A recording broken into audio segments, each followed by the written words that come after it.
अस्सलाम वालेकुम वरहमतुल्लाहि वबरकातुहू। ये ख़बर आप लोगों ने यकीनन सुनी होगी कि पेशावर बोर्ड में इस्लामियात के मज़मून में तकरीबन 10,000 से ज़ायद तलबा फ़ेल हो चुके हैं, और एक ख़बर के मुताबिक तकरीबन 18,000 प्लस तलबा जो हैं वो इस्लामियात के मज़मून में फ़ेल हो चुके हैं। तो इसकी असल वजह क्या हो सकती है? जिस सब्जेक्ट को सबसे ज़्यादा फेवरेट माना जाता था, कोई निकम्मे से निकम्मा स्टूडेंट भी होता था तो वो भी इस्लामियात के इस पर्चे के दिन खुश होता था। जब घर से जाता था तो खुश होता था कि आज हमारे इस्लामियात का पर्चा है। वापस आता था तो खुश होता था कि आज हमने बहुत अच्छा पेपर लिखा है। तो इसकी क्या वजह हो सकती है कि लोग इस इस्लामियात के मज़मून में इस तरह फ़ेल हो रहे हैं और इस तरफ लोगों की तवज्जो बहुत कम होती जा रही है? इसकी बुनियादी तौर पर एक वजह ये भी हो सकती है कि जो स्कूल के अंदर जो टीचर होते हैं, तो उन्होंने वो ख़ुद इस इस्लामियात के सब्जेक्ट को वो सीरियस नहीं लेते हैं।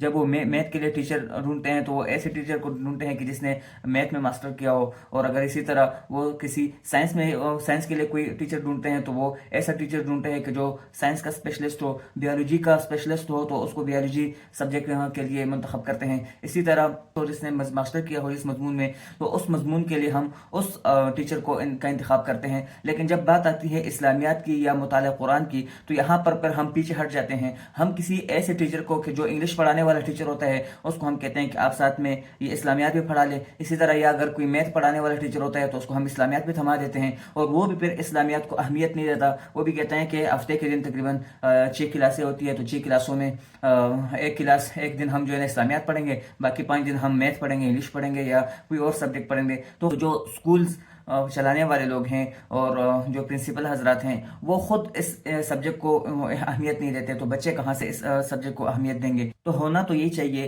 कि जिस तरह बाकी सब्जेक्ट के लिए हम एक ऐसे टीचर का इंतखाब करते हैं कि जो उस सब्जेक्ट का स्पेशलिस्ट हो, तो इसी तरह हमें चाहिए कि हम इस्लामियात और मुताला कुरान के लिए भी ऐसे टीचर का इंतखाब करें जो इस्लामियात का स्पेशलिस्ट हो, जिसके लिए सबसे बेहतरीन किस्म की चॉइस जो होती है वो एक आलिम दीन की होती है। क्योंकि एक आलिम दीन जो 10-12 साल कुरान और हदीस पढ़ता है, कुरान और हदीस को सीखता है, 10-12 साल वो कुरान और हदीस को समझता है, तो चाहिए कि इस्लामियात के इस मजमून के लिए हम ऐसे आलिम का इंतखाब करें कि जिसने पूरी ज़िंदगी अपनी लगा ली होती है इस्लामियात और कुरान और हदीस को सीखने के लिए, शरीयत को सीखने के लिए। अगर ऐसे टीचर को हम अपने स्कूल में, और ये स्कूल चलाने वाले लोग जो है वो अगर अपने स्कूलों में ऐसे इस्लामियात के सब्जेक्ट के लिए, मुताला कुरान के सब्जेक्ट के लिए ऐसे टीचर का इंतखाब करेंगे तो इंशाल्लाह इसका ये जो रिजल्ट है ये यकीनन बहुत चेंज हो जाएगा। दूसरी वजह है कि वालिदैन को भी चाहिए कि अपने बच्चों को इस्लामी महफिल में, इस्लामी मजालिस में शिरकत खुद भी करें और अपने बच्चों को भी इस तरफ तवज्जो दिलाए कि वो भी इस तरह के मजालिस में शिरकत करें।